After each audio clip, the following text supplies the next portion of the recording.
Bienvenue sur Africa 24 dans cette nouvelle édition du Morning News au sommaire de l'actualité. C'est un nouvel an meurtrier qu'a connu le Mali. L'attaque d'un village Peul dans le centre du pays a coûté la vie à une trentaine de personnes. Selon un bilan des Nations Unies, les violences intercommunautaires ont fait plus de 500 morts civiles en 2018. Vers le renforcement de l'énergie nucléaire en Algérie, le pays souhaite produire plus d'électricité grâce à l'atome. Une autorité nationale de sûreté et de sécurité nucléaire sera mise en place à cet effet.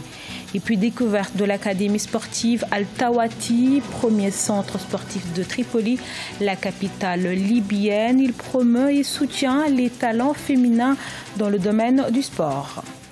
Mais tout d'abord, cette nouvelle attaque en Libye, une double attaque suicide à la ceinture explosive avec 3 morts et 1 blessé ce 1er janvier près de Seba, dans le sud du pays. Ces assauts sont intervenus quelques heures après l'annonce de l'armée nationale libyenne de la libération d'une vingtaine de personnes.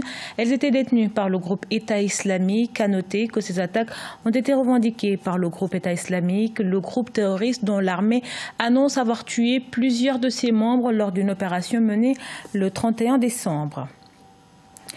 500 morts en 2018, c'est le bilan des violences intercommunautaires au Mali selon les Nations Unies. Un bilan alourdi avec une nouvelle attaque meurtrière intervenue dans la nuit du 31 décembre dans le centre du pays. L'assaut contre un village Peul a coûté la vie à une trentaine de personnes et fait plusieurs blessés. Cheikh Omar Bandaogo. Début d'année meurtrier pour les populations du centre du Mali. Au matin du 1er janvier 2019, le village Peul de Koulogon, dans le cercle de Bankas, région de Mopti, a fait l'objet d'une attaque coûtant la vie à 37 personnes. Selon le communiqué publié par le gouvernement, l'attaque a été menée par des hommes habillés en tenue de chasseurs traditionnels d'Ozo. Aujourd'hui, les conflits entre les Peul et le Koulogon aujourd'hui, le véritable problème aujourd'hui est cela dû au fait à une absence trop présence de l'État. Parce que vous verrez que les populations reprochent à l'État d'être trop proche des autres combattants, notamment des combattants, notamment des chercheurs d'Ozo. Cette nouvelle attaque intervient moins de 10 jours après la date annoncée du début du processus de désarmement, démobilisation et réintégration DDR afin de parvenir à mettre fin aux violences. Une annonce qui avait déjà laissé sceptiques les analystes. Ces derniers estimaient que les conditions n'étaient pas réunies pour un DDR. Les préalables du DDR sont réunis puisque le gouvernement est en train d'organiser des rencontres intercommunautaires, des échanges féconds entre les différents leaders de communautés pour que les uns et les autres comprennent que nous n'avons d'autre choix que de travailler main dans la main pour amener la paix. Fort heureusement, ce message est compris et tous les leaders des différentes communautés sont engagés dans ce combat. Outre les 37 morts enregistrés, le bilan fait état de plusieurs blessés et de nombreuses habitations incendiées.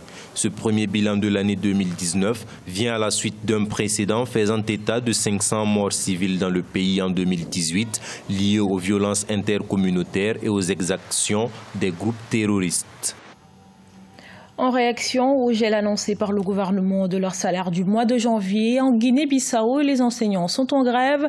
Ils réclament le paiement de plusieurs mois d'arriérés de salaire et de nombreuses primes impayées. Les enseignants exigent également l'adoption d'un plan de carrière, d'une nouvelle grille de salaire alignée sur celle des pays membres de l'Union économique et monétaire d'Afrique de l'Ouest, l'UEMOA. De son côté, le ministère de l'Éducation nationale menace de recruter dès ce 2 janvier d'autres enseignants à leur place s'ils ne reprennent pas le travail.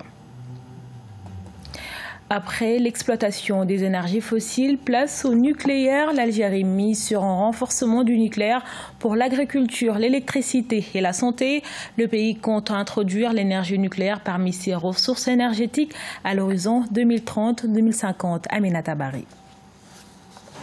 L'Algérie projette de franchir une nouvelle étape dans le recours à l'énergie nucléaire.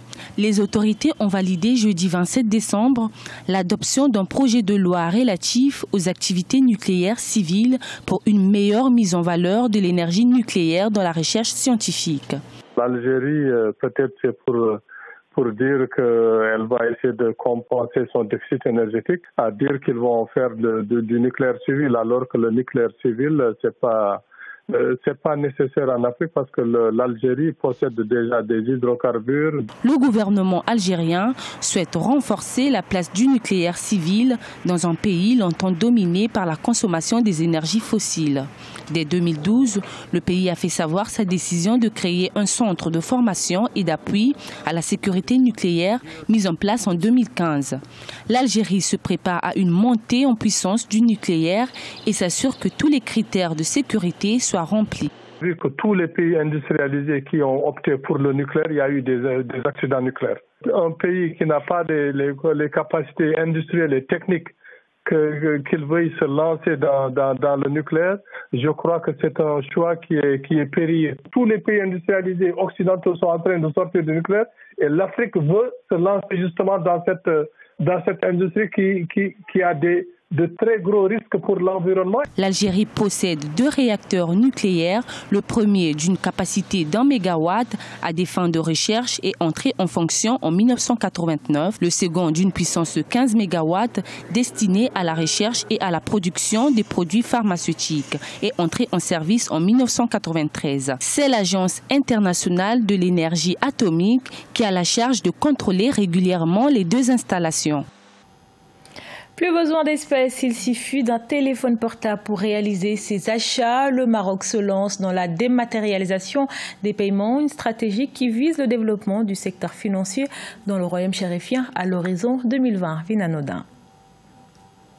Modernisation des paiements au Maroc, la finalisation de l'écosystème du mobile paiement est en cours, une avancée pour le pays. Cette dématérialisation des paiements a pour principaux objectifs l'inclusion financière et la réduction de la circulation du cash, jugé trop coûteux. Le cash circule, mais s'il circule à travers les banques, oui, ça peut apporter quelque chose de positif, mais quand ça va de main en main, c'est votre problème. Parce que le cash peut circuler comment? Parce que dans tous les cas, ça dépend de la politique même du pays. La quantité monétaire qui est en circulation doit être définie par la Banque centrale marocaine. S'il veut le réduire, qu'il y ait une restriction monétaire, à ce moment-là, ça peut réduire l'inflation. Posséder un smartphone, un accès à Internet et un compte bancaire sont les conditions permettant de bénéficier de cette dématérialisation des paiements. Ce système fonctionne 24 heures sur 24 et 7 jours sur 7 et permet de réaliser différents types d'opérations quotidiennes, du transfert d'argent au paiement d'achat. On ne peut pas dire que c'est vraiment un impact vraiment positif, mais au moins l'économie est arrimée à la mondialisation. Voilà, c'est-à-dire qu'au niveau des intermédiations bancaires, il y a une facilité qui s'opère à ce niveau-là. Selon les projections, ce système monétaire initié par la Banque Al-Maghrib et l'Agence nationale de réglementation des télécommunications devrait séduire d'ici 5 ans 6 millions d'utilisateurs et enregistrer 1,3 milliard de transactions, soit 50 à 60 milliards de dinars. Cette modernisation des paiements est rendue possible grâce à la nouvelle loi bancaire du 5 mars 2015 qui introduit une nouvelle catégorie d'organismes. Créée il y a à peine un mois en Libye, l'Académie Al-Tawati promeut et soutient les talents féminins dans le domaine du sport. Une trentaine d'adolescentes y sont inscrites dans l'espoir d'intégrer un jour l'équipe nationale féminine de football, équipe qui a cessé ses activités en raison de la crise qui secoue le pays. Un sujet de la rédaction. À seulement 13 ans, Sama Badi pense avoir tout ce qu'il faut pour intégrer à l'avenir l'équipe nationale féminine de football. Elle fait partie d'une trentaine d'autres jeunes libyennes qui s'entraînent à l'académie de football réservée aux jeunes filles dans la capitale Tripoli. Dans un pays conservateur, Sama est déterminée à lutter contre les préjugés et les critiques sexistes dont elles sont victimes. J'ai choisi le football parce que c'est pour tout le monde, pas seulement pour les garçons. Quand nous jouions à l'école, ils nous disaient toujours non. Les filles ne devraient pas jouer. Mais le football est pour tout le monde. Tout le monde joue à l'étranger, alors tout le monde doit progresser et jouer en Libye aussi.